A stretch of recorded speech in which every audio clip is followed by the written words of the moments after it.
There was a fight at the Moody Center last night between Texas and Baylor. Little Brazos River war. That last night, it kind of made me realize I'm going to miss it when Texas and Baylor aren't getting together anymore for sports. As a third-party observer, who, by the way, always roots for Texas. I never root for Baylor in anything. Why is that? Why do I never root for Baylor? I mean, obviously, we know their history. Just and well, what goes that's down there. That's part of it too. But also, just as an Aggie, who has this job, it's just not a team I root for. Okay. Never rooted for Baylor. Just not my deal. So, like rooting against them. I think I was trained as a youngster. Not it's a conference rival, but also a conference rival that's also a private school like that. Right. Kind of feeling like, oh, they're always looking down their nose at you and blah blah blah. So yeah, never root for them. But last night was that kind of reminder when they're not getting together anymore. I'm going to kind of miss it a little bit. Texas beats Baylor 76-71. I'll let you jump in, Zay. Obviously, you follow hoops closer than anybody in this building. You are a Longhorn fan. I know you were really interested in seeing if Texas could get this win. You predicted they would. You predicted they would get the win, and they did. What'd you see last night? Yeah, let's start with Baylor, because to what you're saying, Chad, with Baylor and rooting for them, I don't like Baylor as a whole, but I do love me some Scott Drew. I think he's a guard's dream. If you're a guard coming into college and getting recruited and you're a top-tier guard and Scott Drew walks in the room, who cares about their facilities down there and whatnot? He's going to give you opportunities to eat. Because he loves some guard play, kind of like how Kellen Moore loves to see that ball go through the air. Hey, Scott Drew loves to see guards shoot the ball, guards take it to the rack, shoot floaters, runners. He loves extreme guard play. So you've seen it just over the years. Ever since he's been there forever. But, Del Valley native, one of my favorite players to come out of this area, Curtis Gerald, went to Baylor and was nice. Lefty, I don't know if y'all remember Curtis Gerald. He was really good, had a great career in Europe due to what Scott Drew allowed him to do. Just allowed him to have a lot of freedom, allowed him to make mistakes and, just to be a straight-up creator. Then they had guys like Pierre Jackson, who was undersized, but a really good player. Then we saw what, he did a couple of years ago with Maceo Teague and Davion Mitchell, who now plays for the Sacramento Kings, and Jared Butler, who's trying to make his name in the NBA that's, kind of bouncing around the G League. So Scott Drew, he gives these guards so much confidence, and you see that. Like, yes, they took some bad shots last night, but that's a lot credit to the Horns and the defense that they played. 30% from the three-point line, 36% for the field, Baylor was, but just they only lost by 5. And that shot at the end by Keontae George, that deep-ass three, when they were about 24 seconds on the shot clock, a lot of people were like, man, that's a bad shot. And for a lot of people, it is. I say on these airways all the time. For certain guys, that's a bad shot. For guys like Keontae George, it ain't. Because we're in the era where there's analytics going on. You don't know if Coach Terry, which he's a good coach, knowing Coach Terry, he's probably going to foul soon. Whenever they get into their plays and stuff, they're going to foul so they could send that guy to the free throw line so they could shoot two shots instead of hitting the 3 to tie the game. Keontae George said, I ain't even going to let that happen. Let me just pull up for deep and see what happens. I shot it early. It might be a long shot. Maybe we could get the offensive rebound. That didn't happen. Then the Horns went down and made free throws at the end. So, man, that's that team, they're scary. LJ Cryer, the 19 points that he had. Keontae George, 17. Adam Flagler, 11. They all didn't shoot very well. 7 for 17 for LJ Cryer. 5 for 18 for Keontae George. 4 for 12 for Adam Flagler.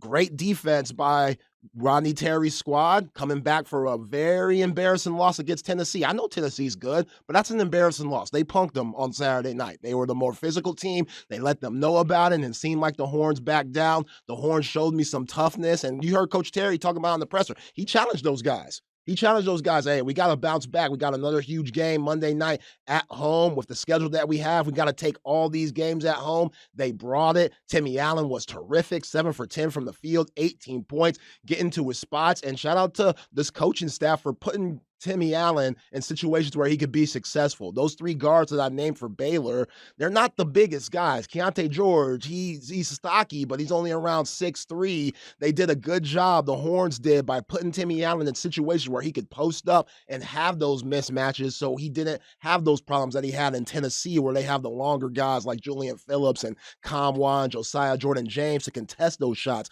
by Timmy Allen. So him getting to his spot, shooting that pull-up jumper that he likes, getting to the lane. He got a nice little and one off a really good pass from Jabari Rice early on in the game, and then he showed that emotion. You saw him, flex on the side like, you need that. You need that from Timmy Allen, because he's one of the big leaders on this squad. When Marcus Carr goes 2 for 8 and only has 5 points in the game, if you would have told me this last night, I would have been a little scared. Oh yeah, I wouldn't think Texas could win a game where Marcus Carr hits 2 field goals. No, but Jabari Rice, man, before this season even started, I told you when I went and saw them play against Arkansas, he's going to be a Longhorn favorite. That's what I told everybody. He's going to be a Longhorn favorite because he just knows how to play the game. He's not the fastest guy. He's not the most athletic guy, but he's more athletic than you think. He's quicker than you think, and he's so good and deceptive with his moves.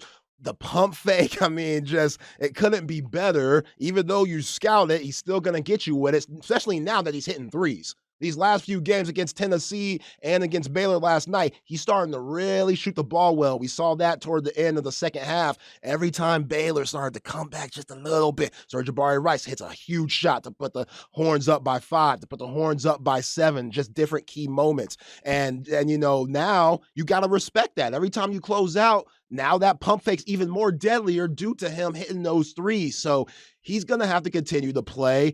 Tyrese Hunter, huge game last night. I know he was embarrassed from Zakai Ziegler and that 22 and 10 he gave him on Saturday. You could tell. Yeah. And his defense kind of started his offense. He had a really nice little poke steal off the help side defense when Keontae George was driving to the lane that led to a breakout layup. And then he had a nice little passing lane steal that led to the Arterio Morris layup. So you're going to need that with him. And he also hit some timely threes, just like Jabari Rice. So when Marcus Carr, your leading scorer, only has 5 points last night, and you got to talk about Marcus Carr's big time shot and clutch time. I mean, you're 1 for 7, bro.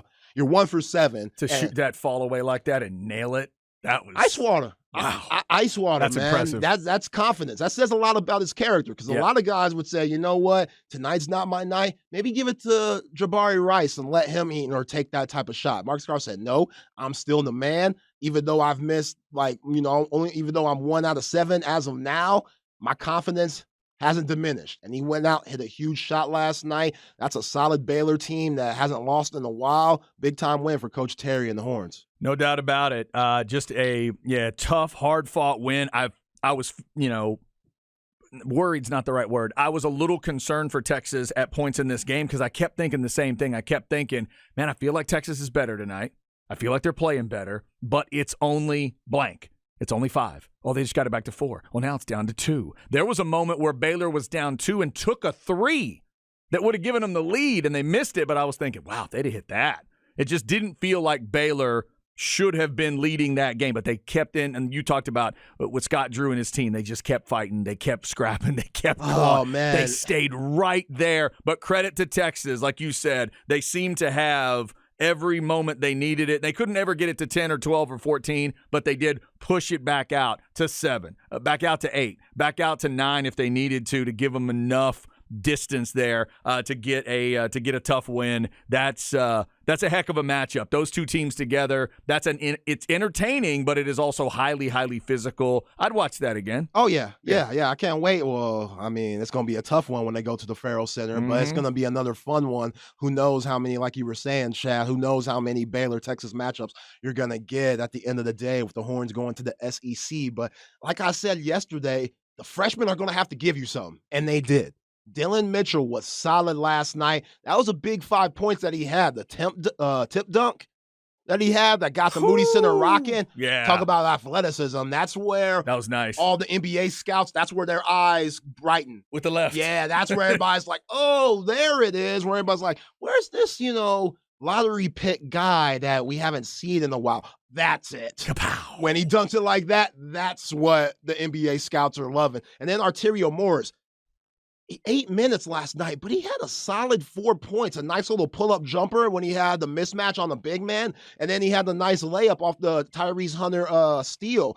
And then he had a nasty chase down LeBron-like block, which led to free throws from the Baylor Bears at the end of the day. So I think people forget about it. But Arturo Morris shows you so many flashes of, man, that guy, no wonder he was a McDonald's All-American, but it's just so hard for him to find minutes. Again, only 8 last night when you got Tyrese Hunter and Serge Rice and Marcus Carr, all those guys, getting 20 minutes plus. Marcus Carr, 30, Tyrese Hunter, 32, Serge Rice, 24. It's tough to get on the court, and Coach Terry, he's done a good job with mix and matching. Last night, we've seen Brock Cunningham finish a few games as of late. Well, last night we saw those 3 guards I just named, Carr, Rice, and Hunter, with Dylan Dessou and Timmy Allen. They finished the game and they were knocking down free throws to help ice it. Like Dylan Dessou made a couple of huge free throws at the end. Timmy Allen did, and so did Serge Rice. This Horns team, I don't think we talk about that enough. They're a really good free throw shooting team. That Illinois game, after that, where Serge Rice had a bad foul, which sent Illinois to the line and gave them chances to score, and Tyrese Hunter missed a huge free throw up at the Garden, this team is completely changed on just knocking down free throws, having ice wire in their veins, not allowing that to be an issue. We know Dylan Mitchell is not the best free throw shooter. Christian Bishop, he'll be good at times. Dylan Mitchell actually airballed a free throw yesterday, which Yep. he got hurt at the time, which if you hoop, you know how that goes. You airball a free throw, you're like, my wrist. Something's up. My leg, my ankle. Like, I ain't used to airballing. They showed him for a You give a hot little minute. bit of Yo, ESPN had the camera on him for about a minute, and he was just, I can't feel my wrist. I can't feel my forearm. Y'all saw that airball, and, hopefully he's good. But now you're at the point, thinking of, bumps and bruises and stuff. Now you're at the point of the Big 12 of how much of a gauntlet it is, how physical and tough it is. You saw Serge Rice. He got banged up a little bit last night. He was kind of hobbling around where I was like, uh-oh. Thank goodness he was tough enough to push through it. But Dylan Mitchell, he also went out with that little wrist injury, and so did Tyrese Hunter. Today, if it's all gloomy outside and cold, this is one of those, everybody go get treatment. If I'm Coach Terry, we ain't touching the floor. Mm-hmm. You can touch the floor if you want to, get some individual work in, shoot some free throws on your own, maybe do some light post work, maybe work on some, catch and shoot jumpers. But we know what's at stake. We know what's up next. You're basically getting your hotel in Kansas for the next 2 days or so. I don't know the distance between Manhattan and Lawrence. It can't be too far. Kansas is small. But still, you're going to be up there for 3 days, and you got to play against 2 top 10 teams.